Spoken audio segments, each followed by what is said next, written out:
Solar cooker. The box type solar cooker has a insulated box painted black inside. Now why black? Because black is a good conductor of heat. The same principle which we just discussed about the global warming, the trapping of heat inside the atmosphere, something similar to that is used in solar cooker. Suppose I have a black color box here and it is covered with a glass lid. What will happen now? Whatever sun heat is coming inside is getting trapped inside, so it is increasing the temperature gradually.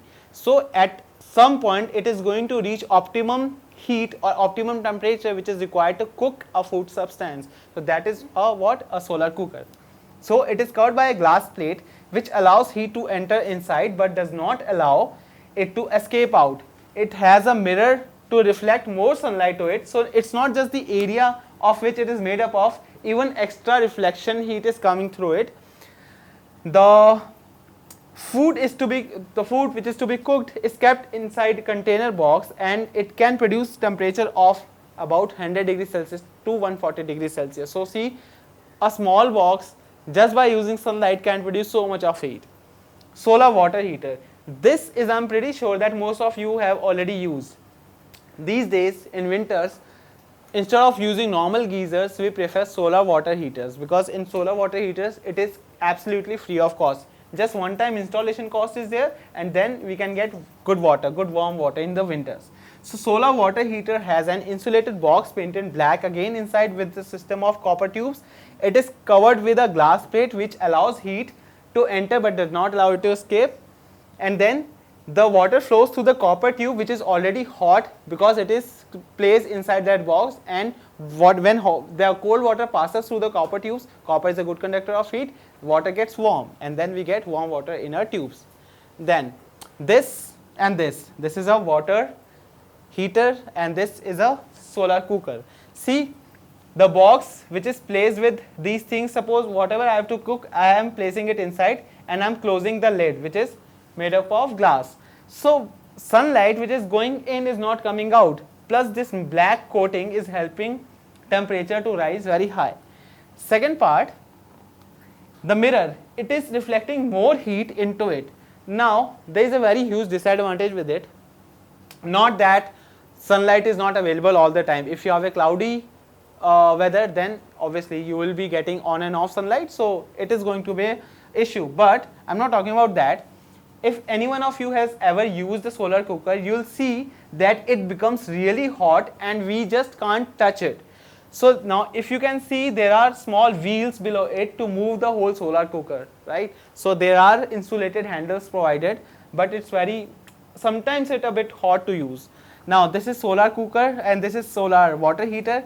These are what? These are the copper tubes, and it is the copper tube is inside the glass material where the heat gets trapped and it heats the tube, and that tube carries the cold water, gets converted into warm. Solar cell is nowadays very much used. Solar panel, solar cell. So solar cell is the best way to use electricity or to convert the solar power into electric power. How? See, in this class I will not go into too much of technical details how solar cell creates current, but I'll tell you a very simple thing. Current means flow of electrons, or I'll talk it in more layman language. Current means flow of charge. Okay, so solar cell, what it does, when light or sunlight falls on it, it creates charge which is free to flow. So basically sunlight, without sunlight it won't happen. So sunlight is creating that free charge which can flow in a wire. So that is why we are talking about solar cell. So this whole device is connected with wires to a bulb and it will glow. Now these are solar panels, because just one solar cell is not sufficient enough to give the electricity to the entire house. So then for that we have solar panels. So one solar panel has n number of, sometimes 100, sometimes 1000 number of solar cells. Solar lamp is the same street lamp which we see every day while walking, but the street lamp does have an extra benefit that it is added on with the feature of solar panel. So a small solar panel can lit this light for up to 8 hours. Then next, now we are going to talk about energy from the sea. We have discussed that energy from sea can be harnessed in few ways. For example, we have ocean thermal energy, we have wave energy, we have sea wave energy, ocean, and yeah, tidal energy. So tides, let's talk about tides first. What are tides? See, fluids can easily flow, right? Fluids, because why they can flow? Because they are liquids, they don't have their shape and size of their own, and fluids can get attracted to attractive forces. So earth, which is under constant gravitational pull of both sun and the moon, so sometimes the water is pulled away from the shore, whereas sometimes water is pulled towards the shore. So when the water, the whole ocean water is pulled away from the shore, we say that it's a low tide, and when it is pulled towards the shore, we say it's a high tide. That's what we call tides. So the periodic rise and fall of sea level due to gravitational attraction of the moon causes tides. A dam is constructed at the place where tide is happening, and then we accumulate the tidal and water, and then we'll release it via turbine. So this is how we do it. Sea wave energy, when strong wind blows over the sea, it produces huge waves. Now that wave can be made to fall under streamlined concrete bunkers, so that it will create air pressure, and that air pressure is going to force turbine to rotate, and then that turbine is going to give us electricity. Lastly, ocean thermal energy. You know the temperature in ocean is high because the water is in contact with the core temperature of earth.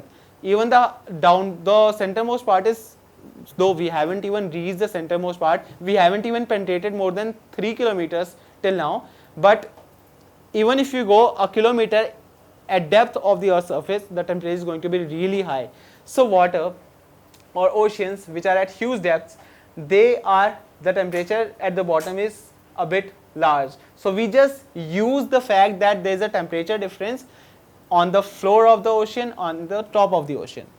So there is a temperature difference between the warm surface water and the cold surface water at the bottom of the ocean. This difference is about of 20 degrees. So the warm surface water is used to boil liquid ammonia, and then liquid ammonia gets converted into gaseous state or the pressurized steam, which can rotate the turbine, and then the expelled steam can go back to the core temperature zone, and it will go again into the liquid state. So the main key player here is ammonia, okay, liquid ammonia, not just ammonia. The warm water surface is used to boil liquid ammonia, and the vapor is used to rotate the turbine of generators to produce electricity. The cold water from the bottom is then pumped up to cool the vapor back to liquid. Now, this is what tidal energy diagram would look like. This is the gate, which if lowered, the whole high tide can flow into this region, and the main gate is closed. And then this main valve is closed, which is opened as per convenience. So the water is made to fall back from the turbine, and this turbine gives us electricity. This is how sea wave energy is covered. This sea wave, this concrete structure is made in such a way that whenever wave hit this part, this creates a huge air pressure, and this air pressure rotates the turbine. This is called oceanic wave converter or OWSU type generator. These windmills, this turbine turns in same direction irrespective of flow of wind. So that is the best part. So see, here two things are happening. Not just that water is being pushed here. When water will fall back, it is also going to pull back the pressurized gas, which is trapped here, or air. So when it is pulled back, it again rotates the turbine. So it is done in two steps, not just one. This is a schematic of OTEC floating platform, Oceanic Thermal Energy Converter, and here we have already discussed that liquid ammonia. This diagram might be a little blurry to you guys, but I'll explain. This is efflux, where liquid ammonia is channeled through and back. So liquid ammonia is getting converted into steam, the steam is rotating the turbine, and we are getting the liquid ammonia back. Now, we are talking about geothermal energy.